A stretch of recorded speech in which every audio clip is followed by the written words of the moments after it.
Hi everyone, this is Sinka Siddiqui Oishi. Now I will be show my project of CSA 4 to 5.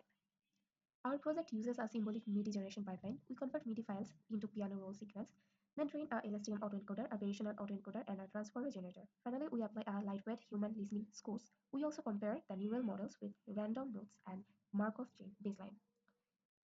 Now I'll be show my task 1, which is this. So here the file task1 generator, sorry, mm, this one task 1 autoencoder.py. The model has this is the main architecture for task 1. The model has two main parts, an encoder and a decoder. The input in a piano roll sequence with 1 to 8 time steps and 128 MIDI pitch values. Here the encoded uses an LSTM layer to read the piano roll sequence and capture temporal musical patterns. The final hidden state from the LSTM is passed through a linear layer to create a latent vector, which we call set. So there is another file which is task1 train.py. Here, here is the training file. The model is trained using binary across entropy loss because our piano roll representation is binary. A value of 1 means the note is active, and a value of 0 means the note is inactive. Inside the training loop, the model reconstructs the input sequence, calculates reconstruction loss, performs backpropagation, and update the parameter using the Adam optimizer. Then another file is task1 generate.py. There is the generation file. The file loads the trained autoencoders, sample a random latent vector, decodes it into piano roll sequence, and for the task 1. So this is basically the generated graph. Now I'm moving to task 2, which is a variational encoder or VAE for music generation. Firstly, I have opened a file named task2.vae.py. In this file, there is the main architecture. We can see task2 VAE class file here. This model extends the basic autoencoder from task 1. In task 1, the latent vector was deterministic, but in task 2, the VAE learns a problematic latent space. Moving to the next file, which is in the training section. Yes, this. Here I'm showing VAE loss function. The VAE loss function has two parts, reconstruction loss and KL divergence loss. The reconstruction loss helps the model reconstruct the original piano roll sequence, while the KL divergence loss regularizes the latent space so that it follows a normal distribution. For the graph, I am moving to the next file, which is in the output section. This one, the loss curve. So this is the graph I have taken from task 2, 3. For task 3, this file is transformer.py. What I have done in this file is the architecture of task 3. In this file, we can see two main classes. One is positional encoding. The transformer model is used because it can learn temporal relationships between different time steps of a piano roll sequence. Since transformer models do not naturally understand sequence order, positional encoding is added to the input so that the model can understand the position of each time step in the music sequence. Another class is task 3 transformer. Here, input piano roll sequence has 128 MIDI pitch values that each time step. First, the input projection layer converts these 128 pitch values into transformer model dimension. Then positional encoding is added. Now I'm showing the general casual mask function. This is important because the model should not look at future time steps while predicting the next musical event. The casual mask makes the model predict future piano roll event only from previous context.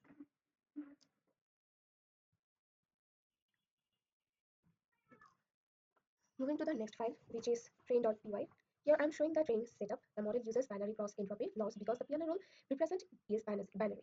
During training, the input sequence is shifted. Previous time steps are used as input, and the next time steps are used as target. This creates an autoregressive style learning objective. For the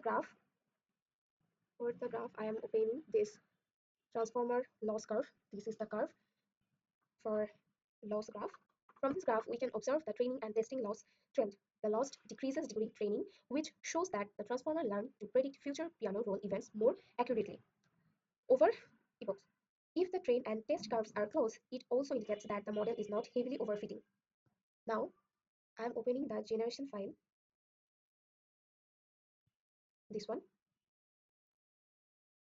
This file loads the trained transformer checkpoints, starts generation with an initial speed piano roll step, predicts the next step, appends it to the sequence, and repeats its process to generate a longer MIDI sequence. Finally, the generated piano roll is converted into a MIDI file. For the MIDI file, I am showing this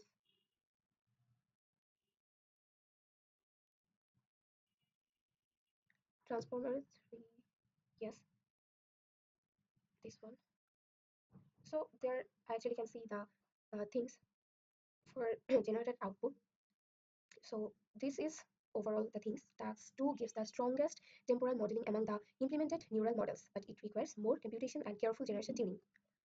Okay, so for the last task, which is task 4, I am opening the file from the training part. This task 4 does not define a completely new model architecture. Instead, it uses the pre-trained transformer from task 3 as the base generator. The goal of this task is to include human preference feedback into generation pipeline. Here I am showing the model loading part. The script load the pre-trained task 3 transformer checkpoint from outputs. Okay,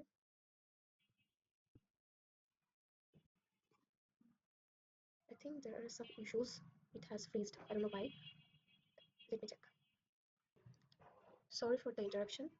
So here, the next file is task 4. Okay, this. So there is a function named load average reward. Let me this one. So this function reads the survey CSV file, calculates the average human score, and normalizes it by dividing by 5. The normalized score becomes the reward signal for fine-tuning. Now I am showing the fine-tuning section in our implementation.